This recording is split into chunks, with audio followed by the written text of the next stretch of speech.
Bem-vindos, bem-vindas. Essa entrevista é uma parceria da FGV Comunicação Rio com a FGV Justiça. Eu tenho o prazer de receber o professor Dr. Stefan Harbert, presidente do Tribunal Constitucional Federal da Alemanha, equivalente ao nosso Supremo Tribunal Federal.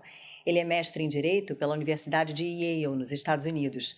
Também está conosco o ministro Gilmar Mendes, do STF, corte que ele presidiu entre 2008 e 2010. O ministro Gilmar é professor, jurista e tem doutorado pela Universidade de Münster, na Alemanha. Nessa conversa nós vamos misturar alemão e português. Seien Sie herzlich willkommen, es ist ein Vergnügen, Sie hier als Gäste zu haben. Muito bem-vindos, é um prazer tê-los aqui como convidados. Herr Professor Dr. Harbert, ich möchte damit beginnen, Sie über die Entscheidung des Bundesverfassungsgerichts zu fragen, die vor 3 Jahren das Klimaschutzgesetz teilweise für verfassungswidrig erklärt hat. Warum ist das Gericht zu diesem Schluss gekommen und was waren die Folgen? Hat der Bundestag das Gesetz geändert? Der Deutsche Bundestag, das deutsche Parlament hat das Pariser Klimaschutzabkommen ratifiziert und hat für Deutschland einen Reduktionspfad definiert, nämlich zunächst einmal Klimaneutralität bis zum Jahr 2050. Wenn man berücksichtigt, dass bis zum Jahr 2050 nur noch CO2-Emissionen in einem bestimmten Umfang möglich waren, dann hat der Deutsche Bundestag zunächst einmal Emissionen für die ersten Jahre in einem relativ großen Umfang gestattet. Das hätte zur Konsequenz gehabt, dass in den Jahren ab 2030 nur noch ein relativ niedriges Emissionsvolumen zur Verfügung steht. Die Möglichkeit zu emittieren ist heute gleichbedeutend mit Freiheit. Die Möglichkeit zu emittieren bedeutet zu reisen, zu produzieren, einem Beruf nachzugehen, eine Ausbildung wahrnehmen zu können. Und deshalb hat das Gericht entschieden, die Freiheitschancen werden ungleich verteilt, werden unfair verteilt zwischen der Generation, die in den kommenden Jahren die Möglichkeit hat zu emittieren und nachfolgenden Generationen, weil es im Grunde zu einer Art Vollbremsung hätte kommen müssen, die Freiheit in den Folgejahren sehr radikal beschnitten hätte. Deshalb haben wir das Klimaschutzgesetz teilweise für verfassungswidrig erklärt. Der Deutsche Bundestag hat das Klimaschutzgesetz innerhalb von wenigen Wochen angepasst. Das Klimaschutzgesetz ist auch im Augenblick in weiterer Diskussion. Und es ist durchaus damit zu rechnen, dass die Entscheidung nicht die letzte des Bundesverfassungsgerichts war. Aber zunächst einmal ist eine Novelle dieses Gesetzes sehr rasch verabschiedet worden und man hat den Reduktionspfad eben stärker ausgeglichen, um der Entscheidung des Bundesverfassungsgerichts Rechnung zu tragen. Sehr interessante. Ministro Gilmar, essa decisão do Tribunal Constitucional Federal Alemão representou uma mudança de paradigma e serve de referência para outros tribunais constitucionais, incluindo o brasileiro, em futuras decisões? Nós temos, como sabe, Leila, nós temos já, e no ano passado nós nos concentramos nessa questão da defesa do meio ambiente.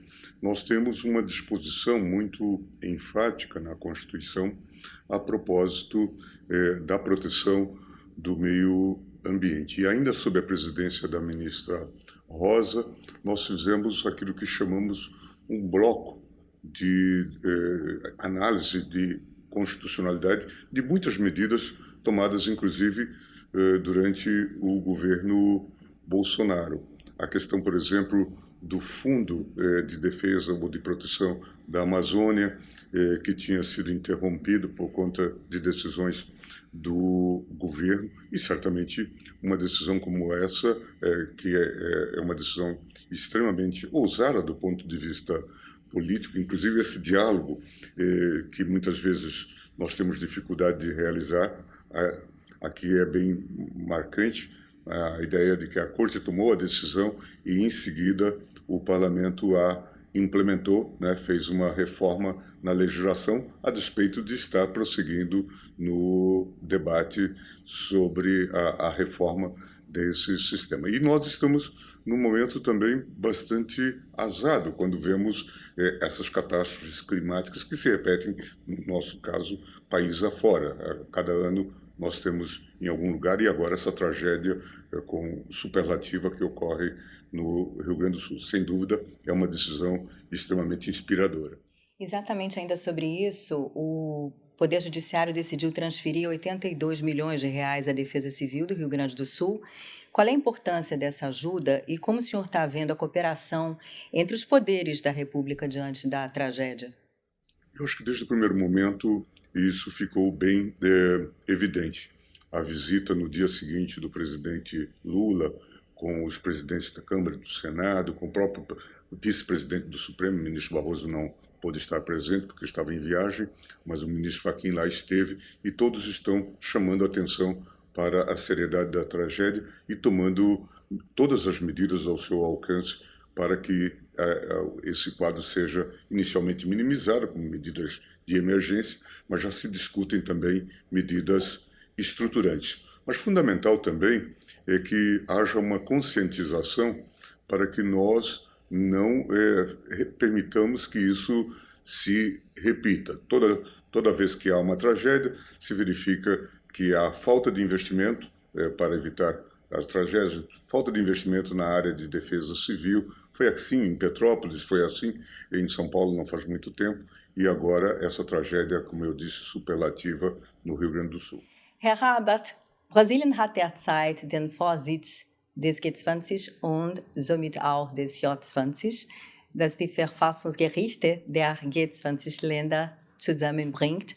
Welche Bedeutung hat dieser Austausch?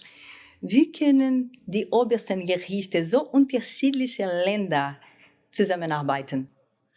Wir sind den Kollegen aus Brasilien sehr dankbar, dass sie die Initiative zu diesem J20-Gipfel ergriffen haben. Wir leben in einer Welt, in der die Fragestellungen, mit denen sich die obersten Gerichte befassen, immer ähnlicher werden. Wir leben in einer Welt, in der sich im technologischen Bereich, in vielen anderen Feldern, denken Sie etwa an Klimaschutz, sehr ähnliche Fragen stellen. Und deshalb ist es für uns, die wir auch ein großes Interesse an der Rechtsprechung anderer Gerichte auf diesem Globus haben, seit jeher mit einem großen Gewinn verbunden, wenn wir mit Kolleginnen und Kollegen aus anderen Gerichtshöfen über ihre Perspektiven auf das Recht sprechen können.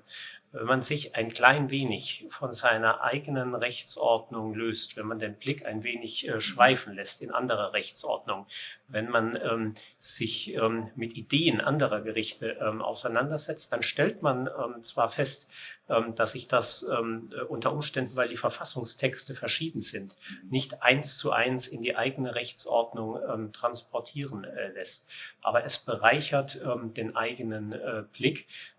Es liefert unter Umständen neue Gesichtspunkte, die bisher in der eigenen Debatte noch keine Rolle gespielt haben.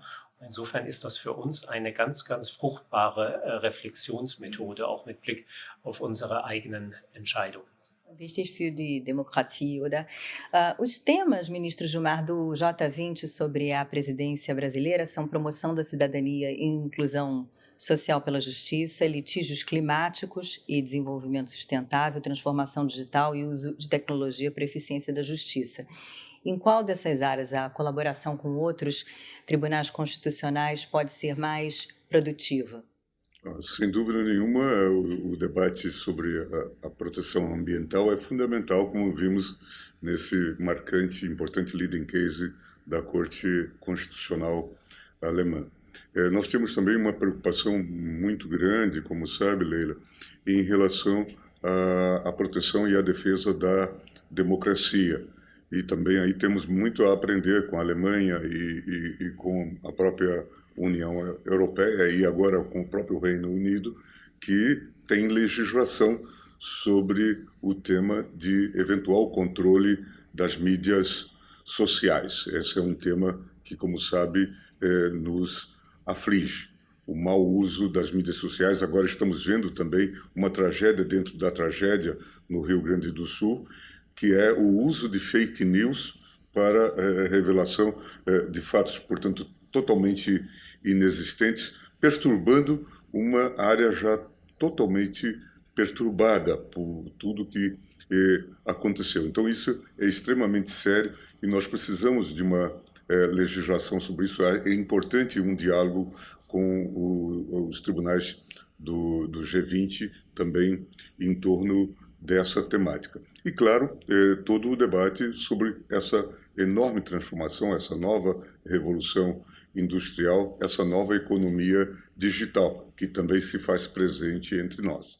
Eu vou me aprofundar nesses temas já já, mas antes uma pergunta a Herr Harbart, que é a seguinte. Die Bundesrepublik Deutschland wurde mit der Unterzeichnung der aktuellen Verfassung im Mai 1949 gegründet. In diesem Zusammenhang haben Sie kürzlich erklärt, dass das Land heute eine der schwierigsten Phasen dieser 75 Jahre durchläuft. Was meinen Sie genau damit? Ich habe die Ehre, in einem Monat nach Brasilien zu kommen, der für unser Land in der Tat ein sehr bedeutender ist, weil sich in diesem Monat der Geburtstag unserer Verfassung zum 75. Mal jährt, der Geburtstag unseres Staates sich zum 75. Mal jährt und weil wir vor wenigen Wochen im Übrigen auch den 175. Geburtstag der Paulskirchenverfassung gefeiert haben, die gewissermaßen die deutsche Urverfassung ist, an der sich alle späteren Verfassungen orientiert haben. Wir leben in einer Phase, in der sich Krisen in einer bemerkenswerten Weise verdichten. Wir leben in einer Zeit, in der der Krieg nach Europa zurückgekehrt ist. Wir leben in einer Zeit des Klimawandels. Wir leben in einer Zeit einer gigantischen ökonomischen Transformation. Ich nenne nur das, und auch einer gigantischen technologischen Transformation. Ich nenne nur das Stichwort künstliche Intelligenz. Wir hatten in Europa in den vergangenen Monaten und Jahren mit deutlich gestiegenen Energiepreisen zu kämpfen. Wir haben mit großen Inflationsherausforderungen zu kämpfen. Wir haben große Migrationsherausforderungen. Wir haben selten eine Phase gehabt, in der sich Krisen in einer solch extremen Form verdichtet haben. Krisen, die oftmals auch miteinander zusammenhängen. Und man merkt, dass das nicht nur an der deutschen Gesellschaft, sondern ich glaube an den europäischen Gesellschaften insgesamt im Augenblick nicht spurlos vorübergeht. Wir sehen, dass die Fieberkurve der Gesellschaften in Europa im Augenblick eher nach oben als nach unten weist. Wir sehen, der Diskurs ist viel roher, viel erhitzter, als er das noch vor einigen Jahren war. Und wir sehen insgesamt, dass die Fliehkräfte in den Gesellschaften stärker geworden sind. Und deshalb scheint mir die zentrale Frage, gerade in dem Monat, in dem wir den 75. Geburtstag unseres Staates feiern, zu sein, wie schaffen wir es, die Gesellschaft, in der die Fliehkräfte stärker werden, zusammenzuhalten? Wie schaffen wir es, wieder stärker miteinander in das Gespräch darüber zu kommen, was hält uns eigentlich in der Gesellschaft zusammen? É eine Herausforderung, ohne Zweifel. Ministro Gilmar, esse ano há eleições em muitas partes do mundo e há preocupações sobre o uso da inteligência artificial nas campanhas eleitorais. Como é que o senhor vê as regras estabelecidas até agora pelo nosso Tribunal Superior Eleitoral e como é que o senhor avalia os impactos que essa tecnologia pode ter no processo eleitoral brasileiro? Leila, todos têm uma preocupação muito grande com essa temática. De alguma forma, as eleições já vêm sofrendo uma mudança muito grande desde o uso da mídia social. Em 2018, certamente, todos acreditaram que haveria uma grande influência do tempo de TV e isso não se verificou porque já se fazia uso das redes sociais de maneira muito competente, de maneira muito hábil. E isso continuou. Nas eleições de 2020, as eleições municipais e de 2022, o Tribunal Superior Eleitoral já pôde ter uma atuação mais consequente em relação, por exemplo, à retirada de conteúdos, porque isto causa um dano enorme às pessoas e às campanhas. Mas agora o quadro se torna mais complexo com o uso de inteligência artificial. O que o tribunal está dizendo é que não se proíbe o uso de inteligência artificial, mas se tem que denunciar, dizer que aquela propaganda ou aquela mensagem contém o uso de inteligência artificial e há ameaças, inclusive, de abuso de poder se isto não se fizer. Essa foi a resolução que o TSE, calcado na lei, aprovou e há muita discussão, os provedores estão discutindo bastante essa temática, inclusive alguns anunciam que não farão campanhas impulsionadas e, portanto, eu acho que já tem medida, já tem um diálogo com os provedores nesse sentido. Eu tenho muita confiança que o Tribunal Superior Eleitoral, que ganhou uma grande expertise nesse quadro de crise que vivemos nesses últimos anos, também será efetivo, se não no combate completo à fake news, impulsionada com inteligência artificial, mas talvez na sua contenção. Herr Rabat, wie sehen Sie das Wachstum der extremen Rechten in Europa und besonders in Deutschland? Könnte das eine Bedrohung für die Grundrechte darstellen? Ich möchte jetzt nicht zu einzelnen politischen Strömungen sprechen, aber wir sehen in der Welt, dass autoritäre Führungsmodelle sich eines verstärkten Zuspruchs erfreuen. In der Zeit nach 1989, 1990 rechneten wir damit, dass Freiheit, Demokratie und Rechtsstaatlichkeit einen unaufhaltsamen Siegeszug um den Globus angetreten hätten. Wir sehen in der Gegenwart, dass Freiheit, Demokratie, Rechtsstaatlichkeit in der Welt eher auf dem Rückzug als auf dem Vormarsch sind. Mir ist trotzdem nicht bange. Die Ideen von Freiheit, Demokratie und Rechtsstaatlichkeit sind so stark, dass ich der festen Überzeugung bin, dass sie sich am Ende durchsetzen werden. Aber in der Zeit dieser ungeheuren Problemverdichtung, die wir erleben und von der ich vorhin sprach, merken wir, dass viele Menschen durch diese großen Fragezeichen, die das auch für ihre individuelle Zukunft mit sich bringt, ein Stück weit überfordert sind. Es gibt in der Bevölkerung eine verbreitete Sehnsucht nach dem vermeintlich Klaren, nach dem vermeintlich Eindeutigen. Und deshalb gibt es auch größere Zweifel an der Leistungsfähigkeit der Demokratie. Viele Menschen fragen sich, dauert das in der Demokratie nicht alles vielleicht etwas lange? Könnte man das nicht etwas schneller machen? Demokratie ist nicht die Form, in der wir am schnellsten zu Entscheidungen kommen. Sie produziert aber die besten Ergebnisse. Und deshalb glaube ich, dass die tiefe Sorge vieler Menschen um ihre eigene Zukunft, die auch sich im Augenblick in einer stärkeren Hinwendung zu autoritärem Gedankengut niederschlägt, in der Tat eine Bedrohung für unsere Gesellschaften ist. Wir müssen uns darauf einstellen. Mir ist aber nicht bange, dass wir auch diese große Bewährungsprobe bestehen werden. Ministro Gilmar, o Congresso brasileiro ainda não conseguiu aprovar legislações para as redes sociais, falávamos disso há pouco, e para a inteligência artificial. Em que medida o Digital Services Act europeu e a nova lei de inteligência artificial podem ser boas referências para nós? E ainda sobre isso, quanto ao processo relativo ao artigo 19 do Marco Civil da Internet no STF, qual é o status do julgamento, qual é a importância desse tema na sua visão para a responsabilização das plataformas por conteúdos publicados no Brasil? Sem dúvida nenhuma, o Digital Services Act é um padrão, é um parâmetro que se tem considerado para uma nova legislação sobre essa temática.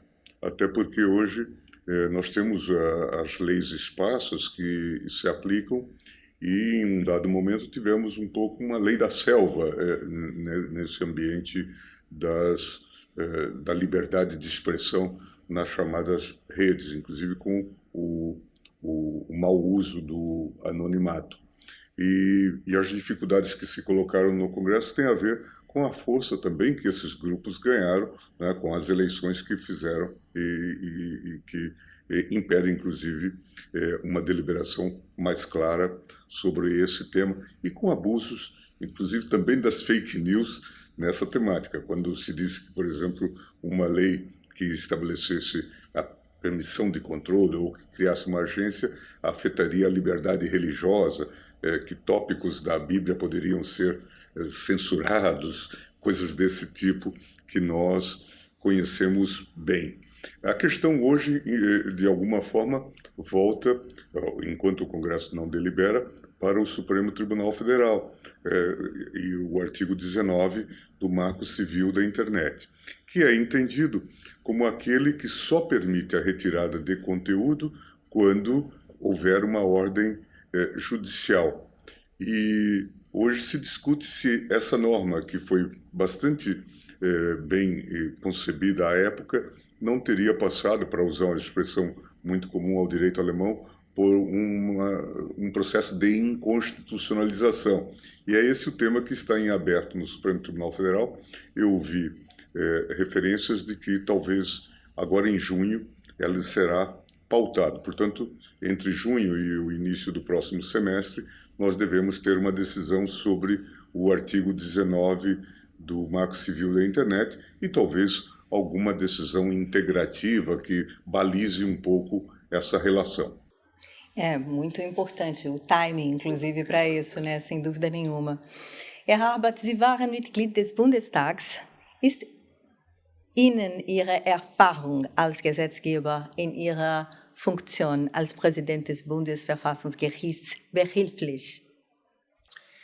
Für uns als Bundesverfassungsgericht ist ganz entscheidend, dass die 16 Mitglieder des Gerichts möglichst unterschiedliche berufliche Perspektiven einbringen. Wenn wir Persönlichkeiten haben, die aus ganz verschiedenen Bereichen kommen, die aus der Anwaltschaft kommen, die aus der Richterschaft kommen, die aus dem Bereich der Hochschulen kommen, die aus der Politik kommen, dann eröffnet das dem Gericht einfach eine Vielfalt an Perspektiven und an Einsichten. Deshalb ist das für die Qualität unserer Entscheidungsfindung von herausragender Bedeutung. Und das gilt natürlich auch für Erfahrung im Bereich der Gesetzgebung. Wir entscheiden ja nicht nur über Rechtssatzverfassungsbeschwerden oder sonstige verfassungsgerichtliche Anträge auf Kontrolle von Rechtssätzen. Auch häufig entscheiden wir über Urteile. Aber einen großen Teil dessen, was wir in Karlsruhe im Bundesverfassungsgericht zu entscheiden haben, ist die Frage der Verfassungskonformität von Gesetzen, die uns vorgelegt werden. Und wenn man dann Erfahrung natürlich auch in der Frage hat, wie laufen etwa Gesetzgebungsverfahren ab, wie entstehen Gesetze, dann ist auch das eine Perspektive, die für uns als Bundesverfassungsgericht neben vielen anderen sehr wichtig ist.